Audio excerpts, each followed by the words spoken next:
Are Democrats destroying what was shaping up to be a really huge blue wave? The approaching caravan has put the focus back on immigration, an issue that Democrats have completely ceded to the president, as far as I can tell. And the Kavanaugh battle revealed the left's shameless tactics and the calls, of course, for incivility from Eric Holder, Cory Booker, Hillary Clinton. Well, they show they care more about promoting anger than solving problems. Kick them when they're down. Joining us now to discuss, Victor Davis Hanson, Senior Fellow at the Hoover Institution. All right, Victor, it's great to have you with us tonight. What do you make of the recent political calculations we've seen from the Democrats, many of them, of course, with 2020 ambitions?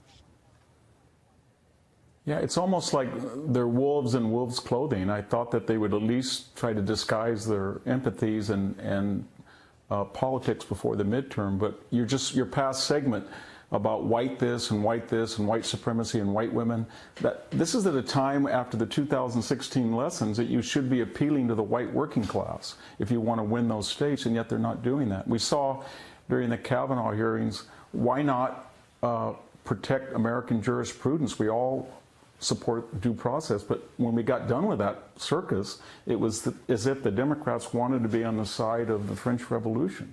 And then when we had all of these demonstrations, Antifa and scratching like maenads on the Supreme Court doors, you would think that somebody in the party would speak up against that. But instead, if you collate what Cory Booker said, or what Eric Holder said, or even Hillary Clinton, it was almost as if these people were seen as the paramilitary wing of the Democratic Party.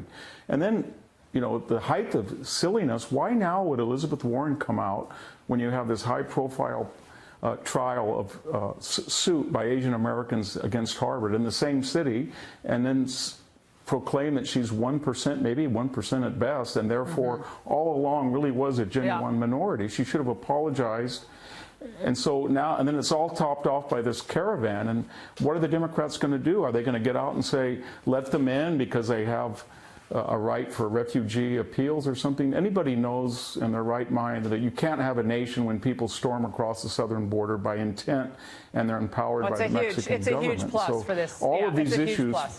It's a huge plus for the Republicans, Victor. The president is so far ahead of everybody else on this issue of immigration, all the other politicians. He sees it. He knows it's a problem. He wants to fix it. He's very frustrated with Congress, as he should be.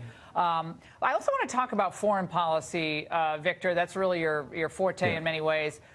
This Khashoggi murder at the consulate in Turkey, the Saudi consulate, there are actually liberals blaming this somehow on the chaotic foreign policy of President Trump. And he addressed the general issue tonight with Trish Regan. Let's watch.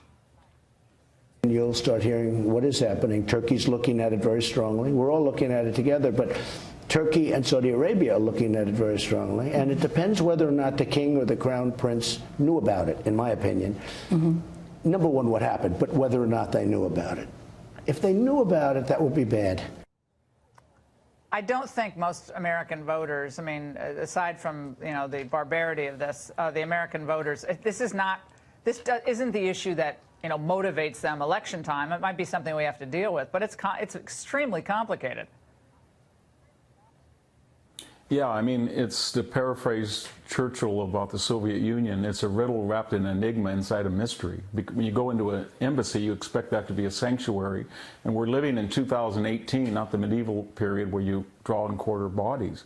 So that's stunning and shocking. But on the other hand, and also Mr. Khashoggi was a U.S. resident. He went to University of the United States. He wrote op-eds. So there was a lot of drama to this. But on the other hand, a lot of our shock has been, we're not shocked by what Saudi Arabia does. It's embedded with our relationship with Saudi Arabia. That said, what we're worried about in geostrategic terms is we've had an alignment now with the Gulf monarchies, the moderate Arab states, Israel, believe it or not, to confront the existential threat of a nuclear Iran and its terrorist appendages like Hezbollah or Hamas or people in Syria. So we don't want to jeopardize that new alignment. And yet we don't want to condone it. And I think Trump is trying to square that circle. It's very difficult to do. It's a balancing act, VDH, and the president's trying to do it. It's not easy, Yeah, but the it idea is. that he can be blamed, but Richard Haas is like, well, at some point, an amoral foreign policy becomes an immoral foreign policy. U.S. foreign policy under Trump has reached such a point. We won't even bother with that. But the Council on Foreign Relations is not exactly, I think, speaking for most Americans. Thank you so much, Victor. We really appreciate it.